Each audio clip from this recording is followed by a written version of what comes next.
Coucou, salut tout le monde, c'est Valérie. Super contente de vous retrouver comme d'hab dans cette vidéo. Voilà, j'enregistre avec mon téléphone pour cette fois car je voudrais vraiment, j'ai cette envie comme ça de partager avec vous la parole de Dieu. Voilà, pour ceux qui sont intéressés, il s'agit de l'évangile là. Ceux qui sont intéressés, voilà, restez, suivez, mais pour celles que ça n'intéresse pas, je vous envoie un coucou et je vous dis dans une prochaine vidéo où on parlera cheveux. Voilà, aujourd'hui comme ça, je voulais parler avec vous des faux prophètes, quoi, des faux serviteurs de Dieu. Comment les détecter, voilà, parce qu'en ce moment, c'est pas du tout facile, c'est vraiment pas évident de détecter les bons des mauvais, quoi. Je trouve vraiment compliqué avec la multitude, la parole qui se répand, c'est fantastique, c'est beau de voir ce réveil, de voir les personnes qui prennent conscience de leur potentiel, les gens qui ont la vision, voilà, c'est super quoi, avec tous les réseaux sociaux, voilà, que ce soit répandu, que ce soit la portée de tous, c'est une bonne chose que je suis vraiment personnellement fan de ça. Mais voilà, dans tout ce méli-mélo, dans tout ce méli-mélo, il y a cependant le bon du mauvais, quoi. Car même dans la Bible, c'est écrit qu'il y a des bons et des mauvais bergers, quoi. Donc, on reconnaît déjà, Jésus l'a dit, on reconnaît déjà le mauvais berger par celui qui ne prend pas soin de ses agneaux. Car comme il a dit à l'apôtre Pierre, hein, après être ressuscité, Pierre qui avait renoncé à Jésus, mais Jésus est quand même revenu lui demander, Pierre, tu m'aimes? Parce que Jésus, il voit les cœurs. Voilà. Diversement de nous, les hommes, que nous basons sur les mots des personnes pour connaître quel est le fond de leur cœur.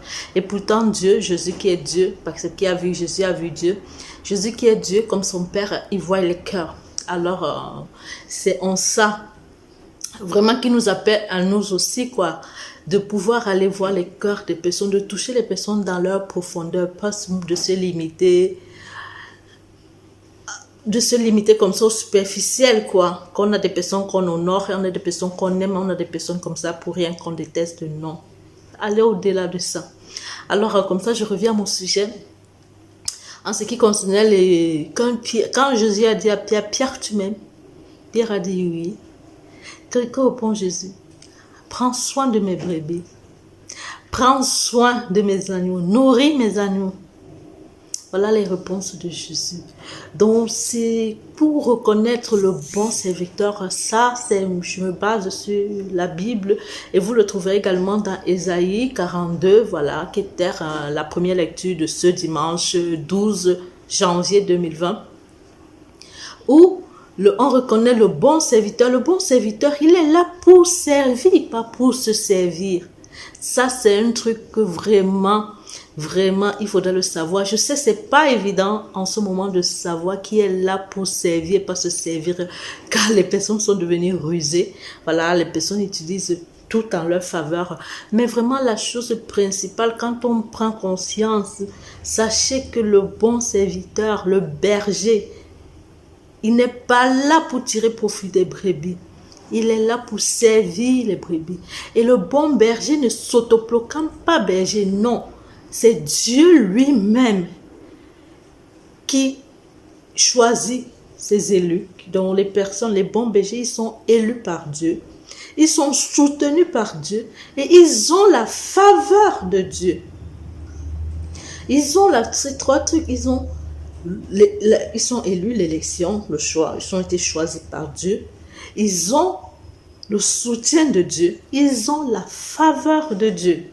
Donc, si un bon berger qui a ces trois trucs-là, ne porte pas du fruit, je ne sais pas qui pourrait porter du fruit. Car l'Esprit de Dieu repose sur cette personne-là qui a été choisie, qui a le soutien, qui a la faveur. Une faveur, ça ne vient pas de ça ne vient pas de nous, de notre choix, de notre force ou de quoi que ce soit. Non, c'est une faveur. Alors, c'est comme ça qu'on reconnaît le bon berger. Et quand il a ces trois faveurs, c'est pas pour se servir lui. Non, c'est pour servir le peuple. Car qui sert le peuple en train de servir Dieu? Qui sert les nations sert Dieu? Quand on dit servir Dieu, ce n'est pas servir Dieu parce qu'on prend l'argent de Dieu juste pour s'acheter des grosses voitures, construire des grosses églises. Non. Quand on prend l'argent de Dieu, c'est pour servir le peuple. Donc même quand on construit les grosses églises, c'est pour recevoir plus de personnes. Quand on a tout ce qu'on fait, quoi, c'est pour Dieu. C'est comme ça qu'on reconnaît le bon berger. Il fait tout pour la gloire de Dieu, pas pour sa propre gloire.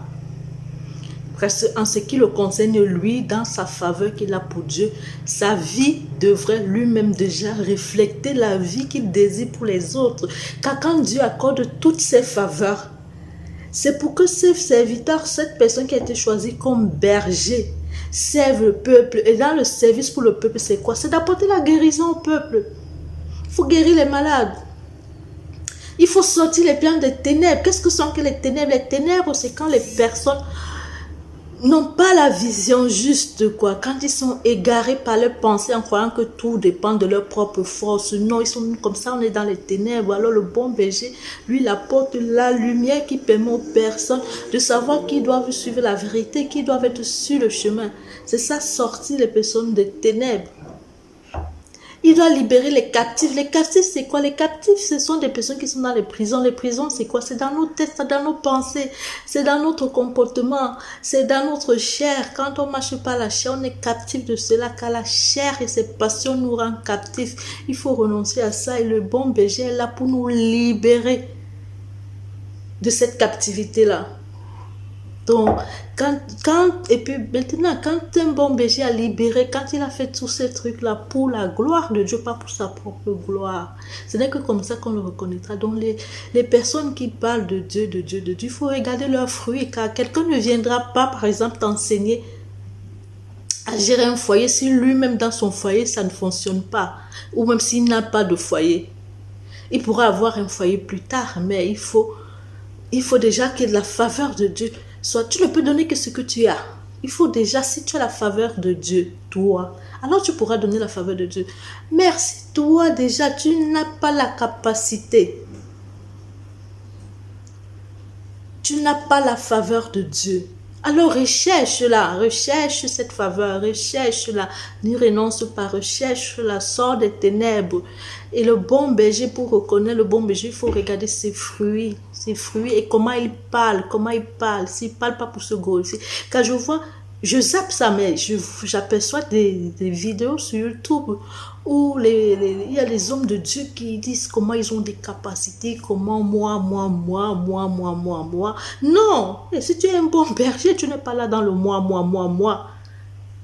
Déjà que tu es là pour m'enseigner à sortir du moi. Si toi-même tu es déjà dans le moi, tu vas m'enseigner quoi? Donc vraiment, soyons attentifs, faisons attention, arrêtons d'accuser les bons bergers en se faisant manipuler par ces mauvais bergers, en contrôlant ces trois choses, car ceux qui sont les bons bergers, ils sont élus par Dieu. On ne s'autoproclame pas. Ils ont la faveur de Dieu. Ils ont le soutien de Dieu.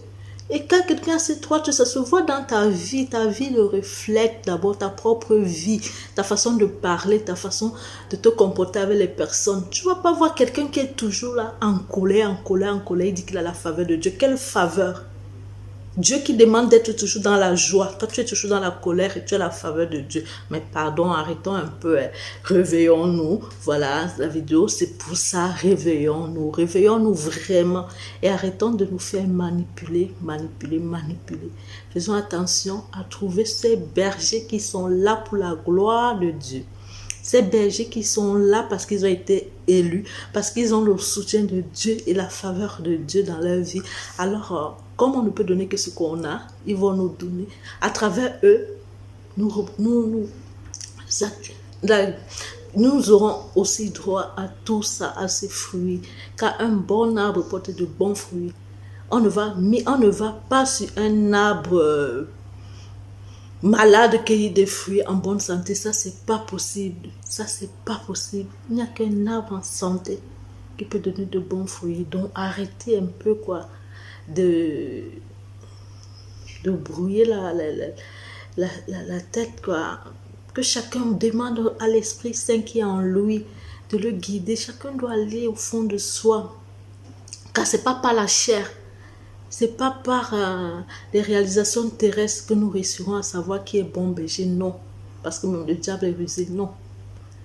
C'est en allant nous-mêmes dans les profondeurs, en nous laissant guider par l'esprit, car tout se joue pas là-dedans, dans le monde, dans l'esprit. En nous laissant guider par l'esprit que nous détecterons qui sont les bons, qui sont les mauvais bergers. Ah non, vraiment, parce que je vois beaucoup de personnes, parce qu'ils ont peur des mauvais bergers, ils fuient la parole, ou parce qu'ils sont avec des mauvais bergers, ils mélangent tout, quoi. Il y a méli-mélo, ils insultent. Quand tu commences à insulter, pour moi, tu es déjà out. Quel que soit ce qui peut sortir après de ta bouche de positif, là. Il faut respecter les personnes. Ça, on n'a pas besoin forcément que Dieu nous le dise. Si nous savons que toute créature est une créature de Dieu, ça mérite déjà le respect. Donc ça, tu commences déjà en insultant qui que ce soit. Ça, c'était un peu mon coup de gueule, quoi. Mais voilà, vraiment, vraiment, vraiment, faisons attention. Arrêtons d'insulter parce que je vois beaucoup sur les réseaux sociaux des personnes qui insultent les élus de Dieu, qui insultent les personnes qui ont la faveur, le soutien de Dieu. Mais si tu le fais, mon frère, c'est comme si tu mettais des chapons allant sur ta propre tête. Arrêtez un peu. Arrêtez un peu, arrêtez un peu. Si quelqu'un ne t'intéresse pas, si quelqu'un ne dit pas des trucs que ton esprit n'arrive pas à gérer, passe. Peut-être que plus tard tu y arriveras. Peut-être que c'est juste que tu n'es pas disposé. Mais plus tard, mais n'insulte pas. Passe ta route. Passe ton chemin. Continue ta vie. Concentre-toi sur ta propre vie. Voilà, c'est ce, je vous salue et ça fait plaisir que je vous retrouve pour partager la parole de Dieu. Et retrouvez-moi également sur ma page Facebook, Valérie Michel, voilà, où tous les jours, quand je peux, je publie les paroles de vie, quoi. Si c'est, je vous salue, je vous envoie de gros bisous et je vous dis à bientôt dans une prochaine vidéo. Ciao!